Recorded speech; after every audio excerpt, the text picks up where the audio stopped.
Boa noite, igreja. Abra a sua Bíblia no livro dos Atos dos Apóstolos. Atos dos Apóstolos, capítulo 12.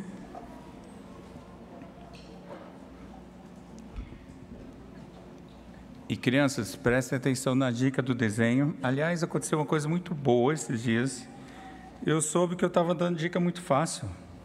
Eles acabavam o desenho rápido e depois dava trabalho. Falei, é? Então a dica de hoje é vocês fazerem várias pessoas usando os seus uniformes ou as roupas de trabalho, médico, engenheiro, bancário, professor, enfim, todas as profissões que você lembrar, e pôr o nome das profissões. Então, pais, ajudem aí as crianças. Mas por que nós vamos ver isso, crianças? Porque de alguma forma nós vamos ver que todos trabalhamos para Cristo com os dons e talentos que Ele nos deu, ok? Vamos ao texto bíblico então, Atos 12, de 1 a 19.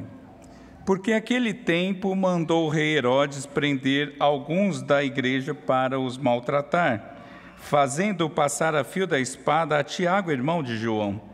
Vendo ser isso agradável aos judeus, prosseguiu prendendo também a Pedro, e eram os dias dos pães asmos.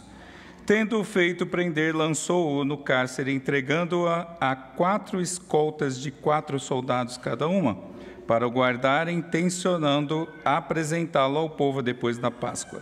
Pedro, pois, estava guardado no cárcere, mas havia oração incessante a Deus por parte da igreja a favor dele. Quando Herodes estava para apresentá-lo naquela mesma noite, Pedro dormia entre 2 soldados, acorrentado com 2 cadeias, e sentinelas à porta guardavam o cárcere. Eis, porém, que sobreveio um anjo do Senhor, e uma luz iluminou a prisão, e tocando ele do lado de Pedro, o despertou, dizendo: Levanta-te depressa. Então as cadeias caíram-lhe das mãos. Disse-lhe o anjo: Cinge-te e calça as sandálias. E ele assim o fez. Disse-lhe mais: Põe a capa e segue-me. Então, saindo, o seguia, não sabendo que era real o que se fazia por meio do anjo. Parecia-lhe antes uma visão. Depois de terem passado a primeira e a segunda sentinela, chegaram ao portão de ferro que dava para a cidade, o qual se lhes abriu automaticamente. E, saindo, enveredaram por uma rua, e logo adiante o anjo se apartou dele. Então Pedro, caindo em si, disse: Agora sei verdadeiramente que o Senhor enviou o seu anjo e me livrou das mãos de Herodes e de toda a expectativa do povo judaico. Considerando ele a sua situação, resolveu ir à casa de Maria, mãe de João, cognominado Marcos, onde muitas pessoas estavam congregadas e oravam. Quando ele bateu ao postigo do portão, veio uma criada chamada Rode ver quem era. Reconhecendo a voz de Pedro, tão alegre ficou que nem o fez entrar, mas voltou correndo para anunciar que Pedro estava junto do portão. Eles lhe disseram: Estás louca? Ela, porém, persistia em afirmar que assim era. Então disseram: É o seu anjo. Entretanto, Pedro continuava batendo. Então eles abriram, viram-no e ficaram atônitos. Ele, porém, fazendo-lhe sinal com a mão, para que se calassem, contou-lhes como o Senhor o tirara da prisão. E acrescentou: Anunciai isto a Tiago e aos irmãos. E saindo, retirou-se para outro lugar. Sendo já dia, houve não pouco alvoroço entre os soldados sobre o que teria acontecido a Pedro. Herodes, tendo-o procurado e não o achando, submetendo as sentinelas a inquérito, ordenou que fossem justiçadas. E descendo da Judéia para Cesareia, Herodes passou ali algum tempo. Vamos orar. Senhor Deus, obrigado pela Tua palavra, guardada, preservada pelo Teu Santo Espírito para nós até os nossos dias. E assim suplicamos que essa mesma palavra seja aplicada às nossas vidas, de tal sorte que fiquemos mais parecidos com Cristo, que cumpramos a Tua vontade expressada nela e vivamos assim para a Tua glória. Oramos em nome de Jesus. Amém.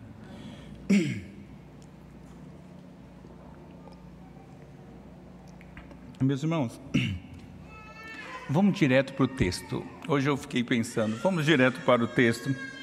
E, curiosamente, ajudou muito o sermão do reverendo Mateus de manhã, obrigado, que já nos preparou sobre o serviço. De manhã o reverendo Mateus já nos mostrou Moisés ali servindo sob a orientação do seu sogro Jetro, e aquilo já vai nos ajudar bastante.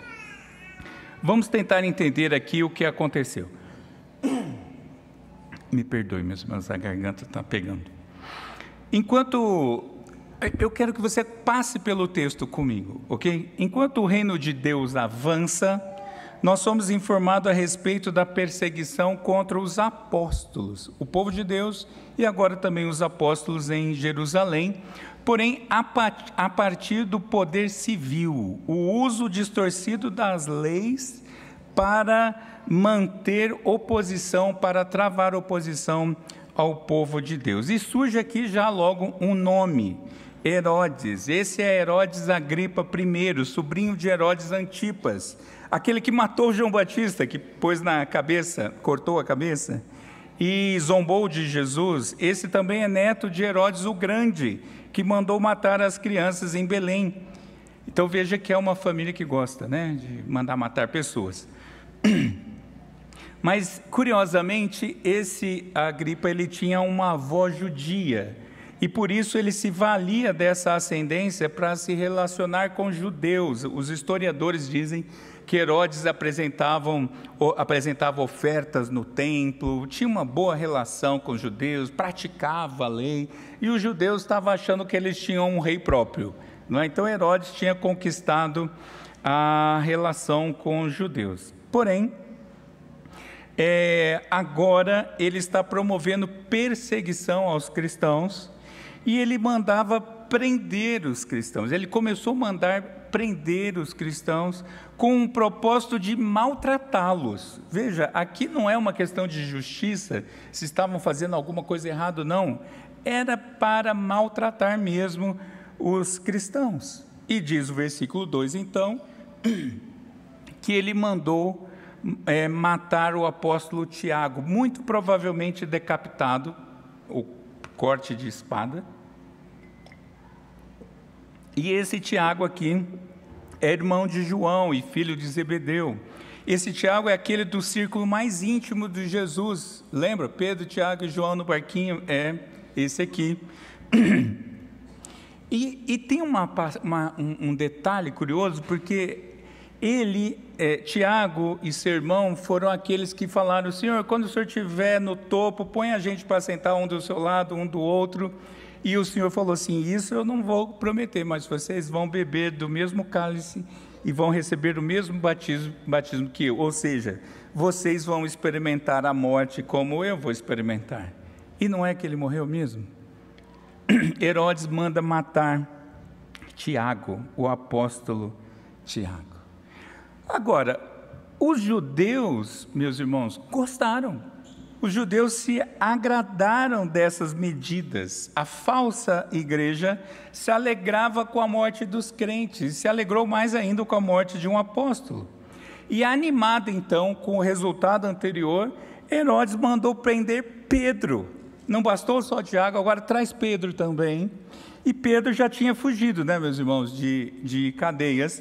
Então, muito provavelmente, sabendo disso, Herodes manda Pedro ficar sob uma vigilância de uma escolta no formato 4x4.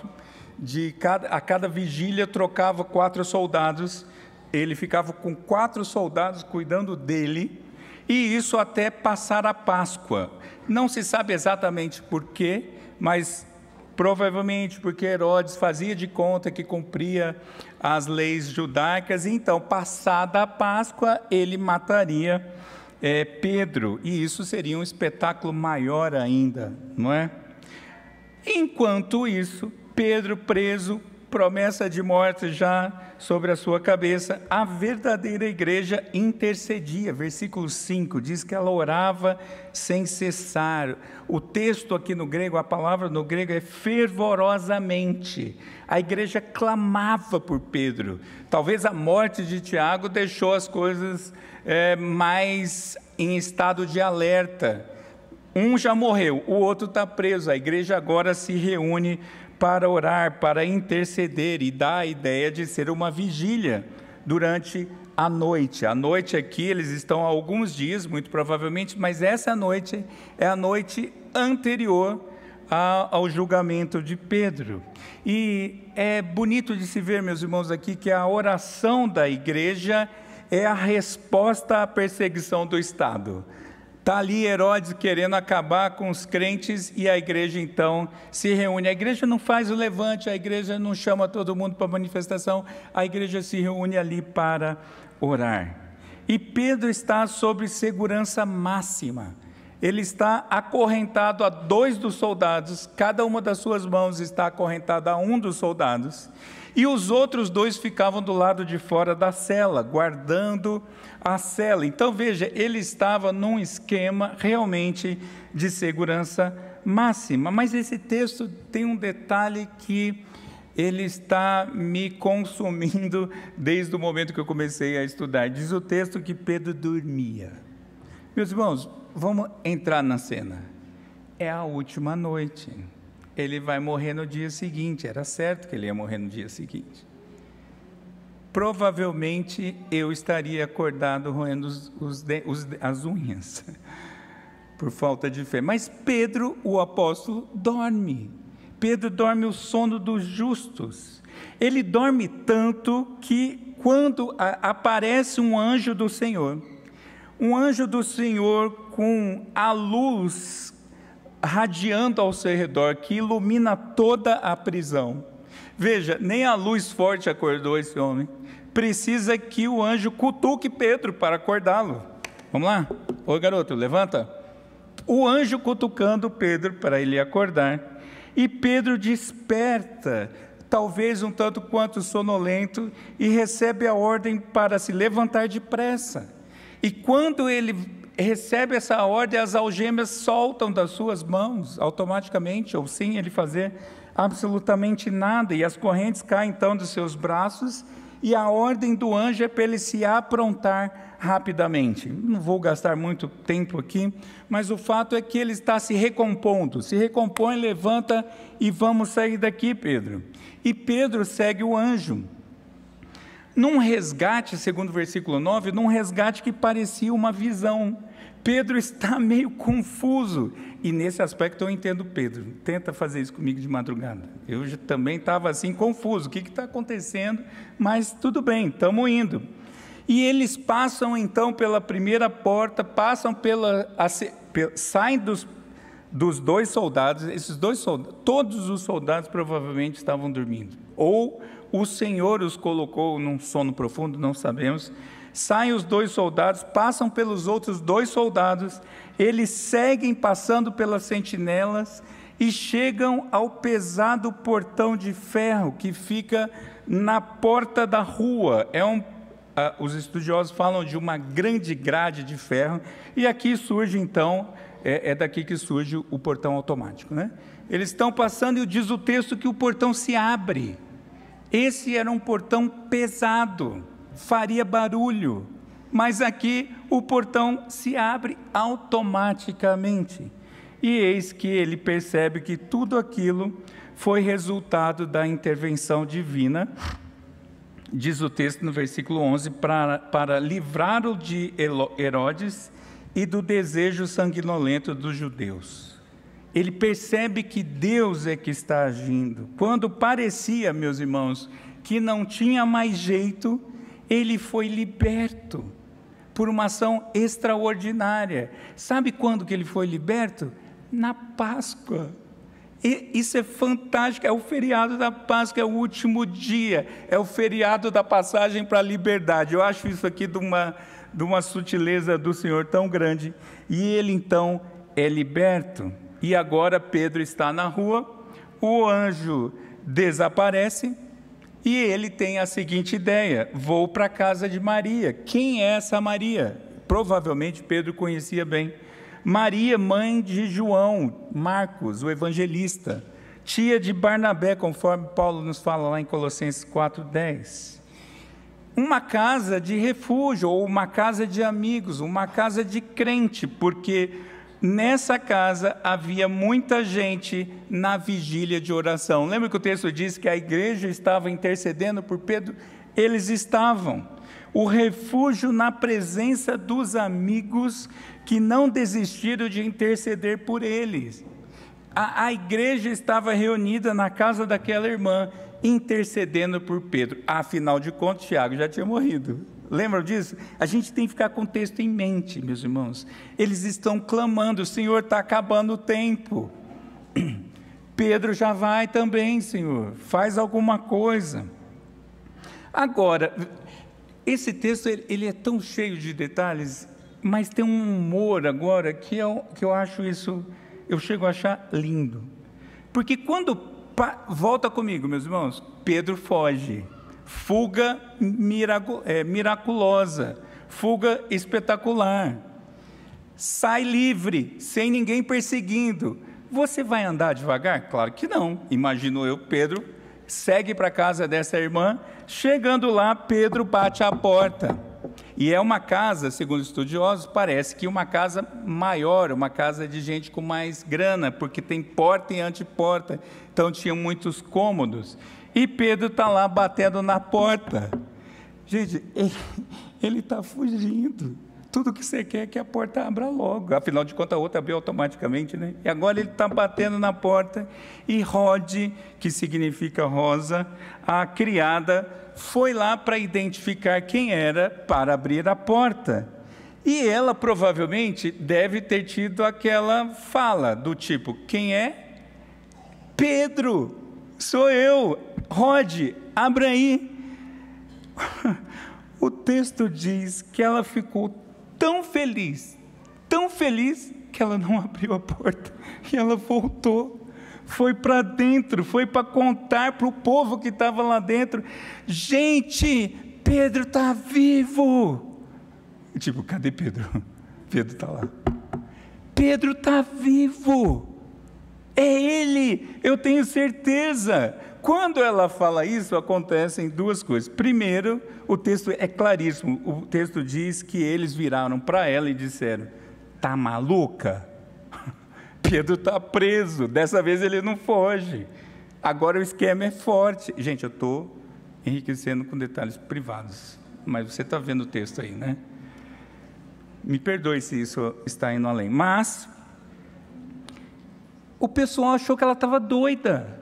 É claro, ela estava presa por Herodes, ele estava preso por Herodes. Mas essa mulher insiste, esta provavelmente uma moça, uma jovenzinha, ela insiste com todos que estavam ali, e eles acreditaram? Não. Eles acharam que era o anjo da guarda de Pedro. Veja, aqui uma crendice popular que eu preciso explicar. Eles acreditavam naquele momento ali, ou naquele tipo de judaísmo, em que cada pessoa tinha um anjo da guarda individual, e esse anjo, quando ia falar, se manifestar em nome da pessoa, ele se parecia com a pessoa. Então eles falaram: é a voz de Pedro, então não é Pedro, porque Pedro uma hora dessa já morreu, chegou o anjo veio para contar que ele morreu. Eles não acreditam, eles não acreditavam, meus irmãos, porque eles não estavam conectando a relação das orações deles, as orações que eles estavam fazendo, clamando fervorosamente, com a sobrenatural resposta de Deus. Às vezes é assim, né? A gente ora dando resposta para Deus: Senhor, faz assim, eu quero te pedir isso, mas faz assim. Eles estavam clamando pela libertação, Deus libertou, está lá Pedro.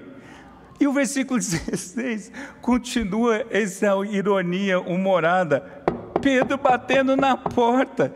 E é curioso que você está tentando se privar de ser preso novamente, você está em fuga, você é alvo de um milagre, e o povo está discutindo firula lá dentro. Crente às vezes faz isso, né?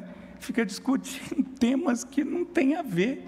E Pedro está lá batendo na porta, até que enfim alguém abre a bendita porta e Pedro entra. Quando eles abrem, aquelas pessoas, diz o texto, que eles ficaram atônitos, eles ficaram espantados. Mas não estava pedindo pela libertação do homem? E agora eles estão em grande alvoroço. volta de novo comigo. Gente, você está fugindo, é claro que você está preso injustamente, eu não estou falando de bandido, mas você está fugindo de um tirano, não é? Tudo que você quer é silêncio. E o povo aqui está agora, Pedro, celebrando que Pedro chegou, e o texto dá a ideia que Pedro gesticulou, inclusive, não foi nem falando. A ideia do texto aqui é que Pedro, do tipo, gente, para lá abaixo, deve ter um vizinho aqui que vai ouvir e vai ligar no disque denúncia de Herodes. E o alvoroço foi grande, Pedro então pede silêncio. E quando ele consegue isso, ele faz algumas coisas. Primeiro, ele contou o que aconteceu, mas o resumo é, ele contou como o Senhor o livrou. Ele experimentou algo fantástico, uma ação sobrenatural, com intervenção celestial, mas na hora de resumir a história, ele diz o quê? O Senhor agiu.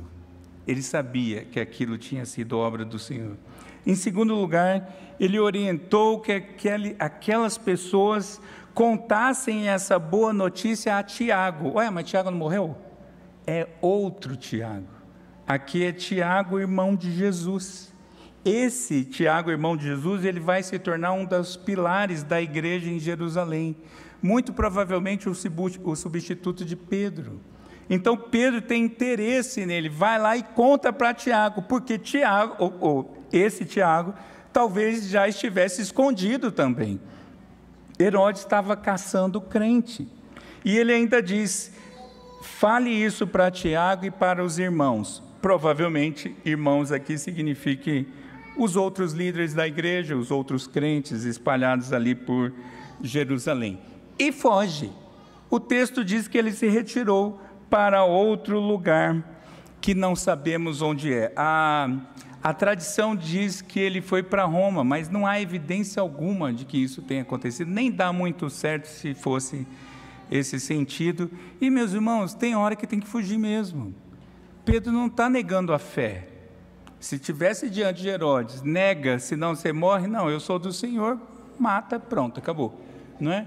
Mas não tendo oportunidade, ele fugiu e foi para algum lugar onde não se sabe. Ao raiar o dia, e tudo isso na madrugada, vai raiar o dia, os soldados acordam e aí surge um alvoroço na cadeia. Cadê Pedro? Para pensar, você estava acorrentado com o cara, você olha para o seu braço, tem a algema na sua mão e a outra algema está no chão. Os da porta estão com a porta lá olhando, 4 soldados se perguntando, cadê o prisioneiro? A porta de ferro está aberta, cadê o prisioneiro? E Herodes então determina uma busca que obviamente foi sem sucesso, e fica a pergunta, né? Como o comentarista Matthew Henry, ele faz, quem pode encontrar quem Deus escondeu, né?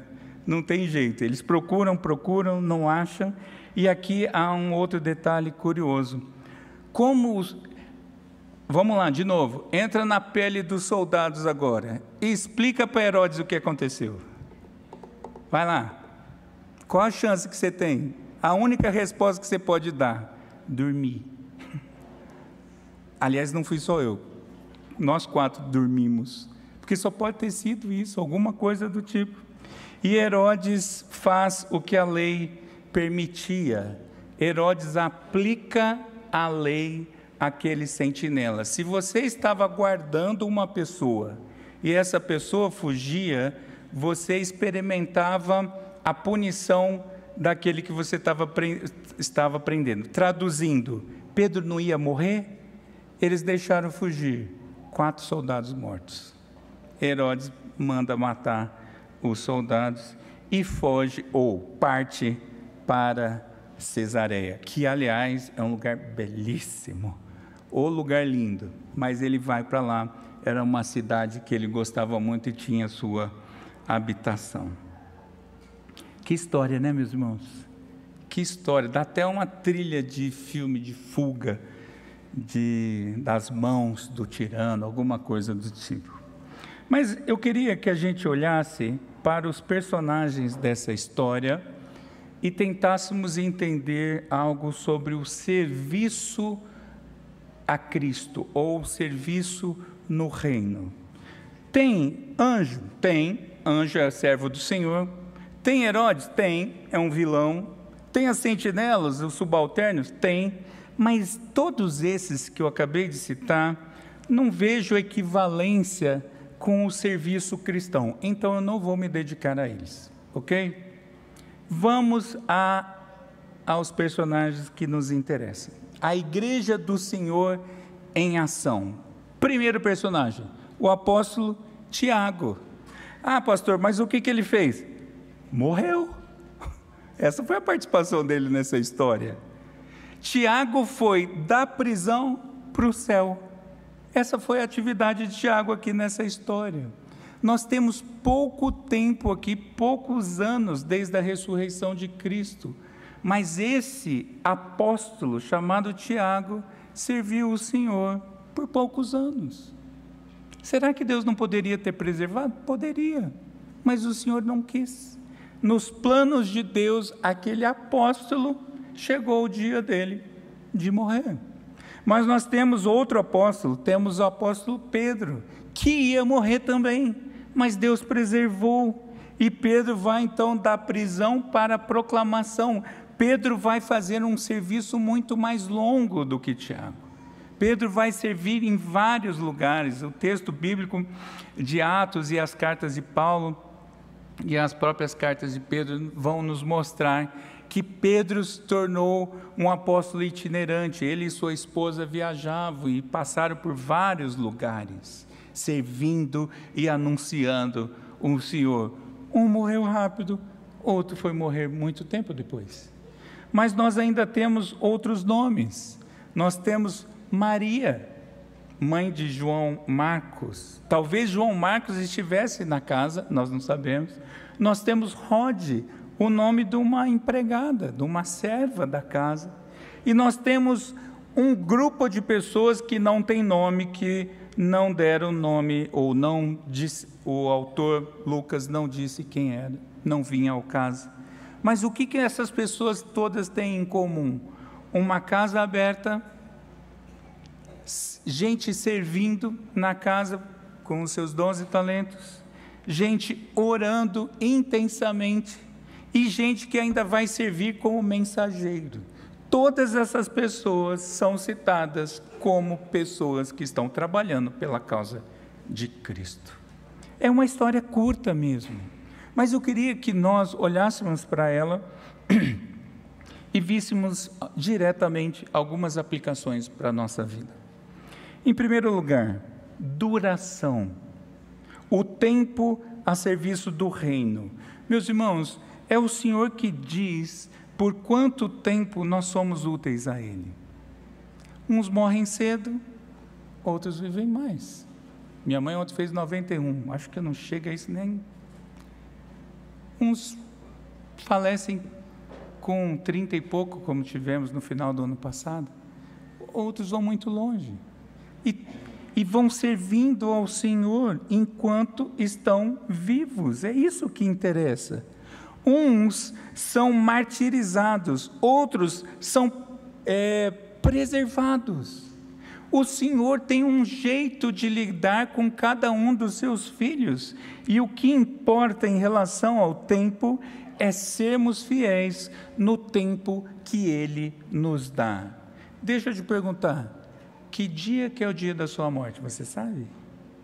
E se for amanhã? Como está a utilidade do seu serviço no reino de Deus? E se for daqui a 50 anos, quais são os planos para servir ao Senhor nos próximos 50 anos? Você já fez planos assim? Cara, olha, eu vou me aposentar, quando eu aposentar, a expectativa de vida dá tantos anos, caramba, dá para eu fazer um curso e ainda vou fazer tal coisa e vou servir o Senhor no Nepal. O pastor Mateus vai me levar para lá. Você já fez planos assim? para servir ao Senhor com o seu tempo. Mas, em segundo lugar, o local, o espaço a serviço do reino. Uns anunciam na própria localidade, uns anunciam em casa, no condomínio, no prédio, outros na escola, na faculdade, no trabalho, no bairro, na cidade. Alguns anunciam numa esfera mais próxima, outros anunciam andando por aí, em lugares mais distantes, às vezes indo até bem longe. Uns ficam, outros vão, mas o que interessa é os seus passos, por onde você anda. Você está servindo ao reino de Deus? Você está em ação no serviço de anunciar a obra do seu Senhor? Porque nós não fomos chamados para ficar parados. O presbítero Cláudio, que eu acho que ele cita o Emílio, salvo engano, né? Que fala que a gente não nasceu para ser grama, não é isso? Nós não nascemos para ser grama, para ficar de paisagem. Nós somos chamados para servir. Então, por onde você anda, você deve servir ao Senhor. Tem espaço que você chega que eu nunca vou chegar. Tem espaço que você conhece que eu sequer um dia vou conhecer. É você que tem que ir naquele lugar que você tem acesso e contar lá sobre a obra de Cristo. Mas, em terceiro lugar, a mordomia, os recursos a serviço do reino. Veja, olhe comigo mais uma vez para o texto. A casa daquela mulher era um centro comunitário de oração daquela comunidade, ou era um ponto, acho que estava rolando um GF ali, não é? E teve um grupo familiar que aproveitou e fez uma vigília de oração, porque a casa daquela mulher estava com as portas abertas. Gente, a noção do texto é que tinha um grupo significativo de pessoas. Você está abrindo a sua porta para o reino de Deus? Ou você está naquela de, pastor, minha casa ainda não está tão arrumadinha. Veja bem, eu preciso ainda fazer uma obra, trocar os móveis, aí você vai visitar a gente. Ou sei lá qual tipo de desculpinha esfarrapada que estão dando por aí. Mas a casa daquela mulher, alguns historiadores acham que essa foi a casa da ceia, da última ceia, foi a casa de outros encontros, mas isso a Bíblia não deixa claro, mas o que importa é que nessa noite, aquela casa foi um ponto de encontro dos crentes em meio a um contexto de perseguição. Você tinha a manha de receber crentes que estão sendo caçados? Se aqui nós estivéssemos passando perseguição, você ia abrir a sua casa para fazer uma reunião de oração? Para pensar, meus irmãos. Não só isso, mas o tempo é um excelente recurso que nós temos, e esse povo está reunido à noite. Essa é algo que me chama a atenção pelo seguinte: o pessoal, embora o texto bíblico não fale, mas é uma inferência que podemos fazer, todo mundo trabalhou de dia, todo mundo estava nos seus afazeres, eles estão entrando madrugada adentro, porque existe uma causa importante. O apóstolo Pedro vai morrer. Vamos orar, gente, vamos orar, vamos nos juntar para orar. Hoje o dia foi difícil? Foi, mas vamos nos reunir para orar pelo nosso irmão, o apóstolo Pedro. Como o seu tempo está sendo usado para o reino de Deus? A família da fé conectada para servir no reino de Deus. Não era cada um por si, era o povo juntos, interessados na mesma obra, o povo de Deus entrelaçado para servir o seu próprio Deus, na sua causa. Talvez você fale, mas o tempo está muito distante, são 2000 anos, não dá para fazer isso aqui no DF. Eu estava fazendo uma conta, sabe aquela família que a gente visitou, Tati e eu, dias atrás, alguns poucos meses atrás, lá na Itália? Eu fui no Maps para ver a distância que eles estão percorrendo para congregar. Eles viajam de Teugate a Milão, que dá 70 quilômetros, 70 para ir, 70 para voltar, para cultuar a Deus. 140 quilômetros para cultuar a Deus. Eles estão para buscar a comunhão com o povo de Deus. Que coisa fantástica! E veja, eu afirmo isso, são pessoas queridíssimas, mas eles não são perfeitos, eles são crentes. Eu tenho certeza que se tivesse uma igreja mais perto, eles queriam, porque é mais fácil ir para uma igreja mais perto. Mas nós estamos tendo esse deleite da vida comunitária, porque, meus irmãos, o que importa é que nós sejamos encontrados como bons dispenseiros dos dons, talentos e dos recursos que o Senhor nos disponibiliza para a sua obra. O que você tem não é seu para o seu bel prazer, é para o serviço do reino de Deus. Tudo que você tem é para o reino de Deus, absolutamente tudo, até a sua vida, sua respiração, seus filhos, sua casa, seu carro, seu intelecto. Há muito tempo eu venho pensando como cada vez mais os vestibulares, têm deixado os nossos jovens um tanto quanto angustiados. Cadê a conexão? Você que entende de química, por que você não dá uma ajudinha para os meninos que estão com dificuldade com o raio dessa matéria, que eu não sei porque existe na face da Terra? Ajuda! Gente, tem gente que precisa com ajuda de química, tá? Eu era um desses. Mas tudo bem, tem matérias muito mais difíceis. Língua portuguesa, por exemplo, ajuda. Tem tanto jeito de nós usarmos os nossos dons e talentos em prol do reino de Deus. Tempo não é seu. O seu tempo não é seu. O seu tempo é do Senhor. Não é possível que você diga que não consegue fazer uma ligação para o irmão para saber como que ele está. Uma visitinha, tá, tudo bem, ele mora longe, está difícil. Uma ligação, faz uma vídeo, que hoje em dia ainda dá para fazer isso, né? Faz uma vídeo. Ô irmão, estava lembrando de você, me bateu uma saudade. Eu, inclusive, me deu vontade de orar por você, mas eu queria te olhar. Eu quero orar por você. Vem na minha casa tomar um café. Meu tempo é seu tempo. Vamos compartilhar isso. Já reparou como nos nossos dias, uma das coisas que as pessoas mais falam é correria? Acho que já comentei isso, né? Cara, e aí como você está? Correria, bicho, correria. E eu vejo a pessoa nunca correndo, ela sempre andando. Cara, estou numa correria. Eu já contei, mas vou contar de novo. Um pastor amigo meu sempre falava isso. E um dia eu estava de férias e no shopping e vi ele numa loja. Obviamente que eu, muito querido, muito amigo, muito legal, entrei atrás do pilar e liguei para ele. Oi fulano, e aí, tudo beleza? Qual a frase? Correria, bicho, correria. Falei, é mesmo, cara? Poxa, quanto tempo? Quanto que custa a camisa quadriculada que está assim, assim, assim?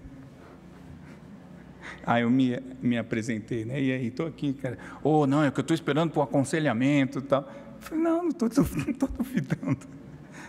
Mas não precisava responder correria, porque você estava vendo uma vitrine. Percebe, meus irmãos, como às vezes a gente cai nas armadilhas. Essas coisas são muito curiosas, né? Mas, em mais um aspecto, a firmeza na fé, a fé a serviço do reino. Eu quero voltar ao sono de Pedro. Gente, isso é conhecimento de Cristo na prática e capacitação do Espírito Santo. Só pode ser. Ele ia morrer. Era só o sol nascer que ele ia morrer. E ele dormiu. Aliás, meus irmãos, eu sigo o meu mestre Mateus. Ele confessa o pecado, eu acho um para confessar também. Como que eu consigo perder sono, e sendo que eu ia pregar isso? E aconteceu essa noite, eu falei, Senhor, me perdoa, porque eu vou ter que falar que Pedro dormiu e eu perdi o sono essa noite. Me perdoe, Senhor, mas me dá uma fé melhor. Aumenta a minha fé, Senhor, porque eu preciso confiar no Senhor. Eu não consigo nem traduzir esse espírito de Pedro de estar tão confiante no Senhor, a ponto de dormir pesado, tão pesado que nem luz forte ou acorda, precisa de cutucão de anjo para ele acordar. Descansado na soberania de Deus.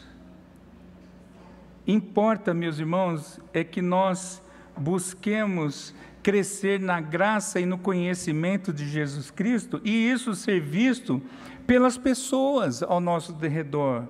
Nós precisamos dar bom testemunho da nossa fé. Não dá para... O que eu falei foi confissão de pecado, eu não gostei de dar esse meu exemplo. Eu tinha que dormir à noite, toda noite, sem preocupação alguma. Eu espero que isso mude na minha vida, eu espero que isso também amplie nas nossas vidas, de tal forma que está tendo um problema, eu durmo tranquilo. Está tendo crise econômica, eu durmo tranquilo. Está tendo discussão política, eu durmo tranquilo. Eu vou ter uma entrevista de emprego amanhã. Amanhã não dá porque é feriado, né? Na quarta também acho que não é um dia disso. Quinta-feira eu vou ter uma seleção de emprego. Você vai ficar com insônia até quinta. Percebe, meus irmãos, como nós precisamos nos entregar mesmo ao Senhor e falar: Senhor, muda o meu viver em nome de Jesus. Eu quero ter uma fé tão boa que eu durmo o sono do justo. Eu chego em casa, deito e logo pego no sono, porque eu sou do Senhor. Isso é um sinalzinho de uma fé de alguém que confia no Senhor. Mas um outro elemento ainda, a oração, a intercessão a serviço do reino. E aqui parece muito coisa de crente mesmo, né? Uma oração incessante, fervorosa. Eu não sei como que eles estavam lá, mas devia estar animado mesmo, aquele clamorzão, porque é o que o texto grego dá a entender, um clamorzão mesmo, e uma incredulidade logo na sequência. Estamos do lado de cá: liberta, Senhor, Senhor, quebra as cadeias, abre e tal, não sei o quê. Não é ninguém, não é Pedro, imagina, gente, Pedro está preso. Não estava orando para libertar o homem. E não parece oração de crente mesmo? E sabe por que eu digo isso? Porque o próprio Tiago depois vai falar que a gente precisa pedir com fé, em nada duvidando. Às vezes eu tenho a sensação que o povo de Deus não crê mesmo no que está pedindo. Acho que faz uma tabelinha evangélica de uma aparência evangélica de pedir coisas ao Senhor, mas eu sei que não dá. Fulano está com câncer. Senhor, faz a sua vontade. Não tem coragem de falar assim: cura em nome de Jesus. Mais uma vez citando o Matthew Henry, ele tem uma frase que eu achei fantástica, ele diz assim: enquanto estivermos esperando por uma misericórdia, devemos continuar orando por ela. Meus irmãos, era a última noite e aquele povo estava orando. Você já abandonou as suas causas? Ou você continua orando? Sabe aquele convertido que você está orando há 10 anos? Continua orando. Sabe aquele desviado que você está orando por ele? Continua orando. Sabe aquela seleção de emprego que ainda tem mais 10 mil fases para você fazer? Continua orando. Eu não estou dizendo o resultado, porque o resultado compete ao Senhor, mas continue orando, insistentemente. Eu estou tentando procurar uma palavra santa para dizer. Apurrinhando o Senhor. Senhor, está aqui, eu vou continuar, Senhor. Estou aqui de novo, Senhor. Vou pedindo de novo, Senhor. Insistentemente, porque nós não sabemos o tempo do Senhor. Mas nós sabemos de uma coisa: o Senhor se alegra com o clamor do seu povo. É isso que nós devemos fazer. Aliás, faço um convite a você vir à reunião de oração. Tem sido tão bom, mas ao mesmo tempo é um desafio. Chega lá, tem... Quanto que eram hoje? Quanto? Não, mas o número de pedidos. 36 pedidos para 8 pessoas. Isso era só hoje. Vem mais gente orar, vem participar desse negócio. É muito bom, meus irmãos. Mas importa, meus irmãos, que busquemos o Senhor em todo o tempo, sem cessar, acreditando até o final. E por último, direção, a orientação a serviço do reino. Nós somos guiados, meus irmãos, pelo Senhor. Nós não precisamos de um anjo vir a abrir as portas para nós passarmos, porque nós temos o anjo do Senhor, Cristo Jesus, a guiar os nossos passos. Nós temos o Senhor que nos pega pela mão e nos direciona pela sua palavra, que já está disponível, que já está na nossa língua. Você sabia que tem centenas de línguas que não tem um versículo sequer? Meus irmãos, a nossa situação é difícil, sabia? Imagina você no dia do juízo, chega lá e fala assim, o irmão do lado que veio da tribo não sei da onde, que tinha João 3,16 traduzido e se converteu, feliz da vida, e você tinha a Bíblia da mulher, Bíblia do homem, Bíblia da criança, Bíblia do jovem, Bíblia rosa, Bíblia verde, Bíblia... O que você vai falar diante do Senhor? Nós temos a direção do Senhor dada para nós, então importa seguirmos em frente, confiando no Senhor. E eu termino lembrando, meus irmãos, que é um privilégio servir na obra de Cristo. É uma bênção. É bom demais. É algo fantástico que o Senhor deixou para nós. É um privilégio servir na igreja. Eu vou dizer uma coisa que eu já disse um tempo atrás. Eu falo com muito temor diante do Senhor. Não é possível uma igreja com 600 e tantos membros ter dificuldade com escala de serviço. Pronto, falei. Não é possível. O SAP faz um vídeo fantástico, super bem editado, fofinho, com as crianças aparecendo, tudo. E no final você fala, e aí, quantas pessoas se inscreveram? 3, pastor. Oi? Depois de 2 apresentações daquele vídeo, de manhã, de noite, quantas pessoas se voluntariaram? Meus irmãos, é um privilégio servir o nosso Senhor.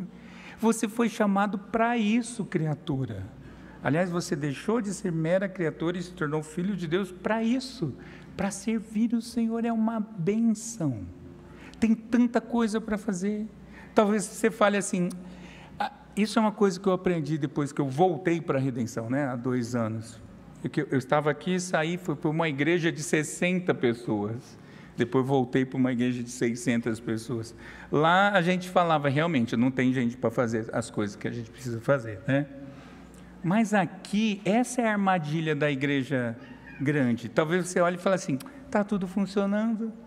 Olha lá, os músicos, projeção, pessoal da transmissão, as irmãs que deixam a mesa cada dia mais bonita na ceia, sala das crianças, eu levo para lá na escola bíblica, largo minha preguinha lá, só pego 2 horas depois. Está tudo funcionando, olha que legal.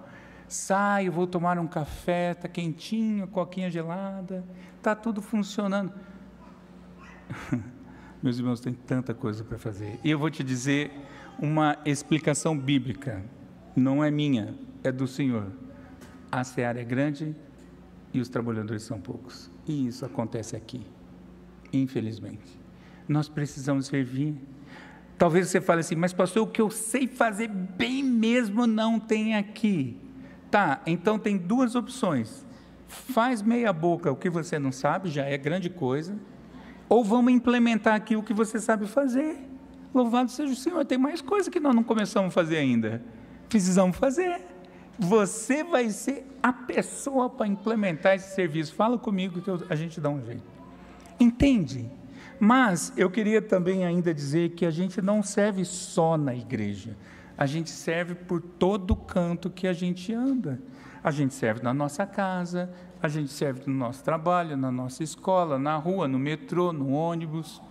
A gente serve em todos os cantos, especialmente abrindo a boquinha e contando a boa nova de salvação para as pessoas. Especialmente. Tem muita coisa para fazer, meus irmãos. E nós precisamos fazer isso independente das circunstâncias. Você acha que o Brasil está difícil? Não precisa me responder. Você acha? Não é Herodes que está cuidando da gente, não, meus irmãos. Herodes era pior. Herodes era mau mesmo. Herodes caçava crente. Herodes matava crente. No Brasil, ninguém mata crente. Percebe que, independente das circunstâncias, nós temos que servir ao Senhor. E sabe qual é a beleza total de servir ao Senhor? É que nós servimos guardados e guiados pelo Senhor. É o Senhor o maior interessado na sua obra. É o Senhor maior interessado em você. Sabia? Sabia que o Senhor tem mais interesse em você do que você mesmo? Porque de vez em quando a gente está cansado da gente, né? Eu, pelo menos, de vez em quando fico, não aguento esse Silvio. Mas o Senhor não, o Senhor nos ama e o Senhor deu a vida por nós na cruz do Calvário. Morreu e ressuscitou. Ele tem total interesse na sua vida. Então, você já está protegido pelo Senhor, porque nada, absolutamente nada pode separar você da mão do Senhor. E você tem o Senhor, Espírito Santo, habitando em você, dirigindo os seus passos. Quer mais? Louvado seja o nome do Senhor, que nós podemos servi-lo com alegria. Vamos orar. Querido Deus, obrigado pela lembrança do serviço. É de fato um privilégio, Senhor. Também é verdade que por conta da nossa natureza caída, tropeçamos, infelizmente. Infelizmente, Senhor, tropeçamos.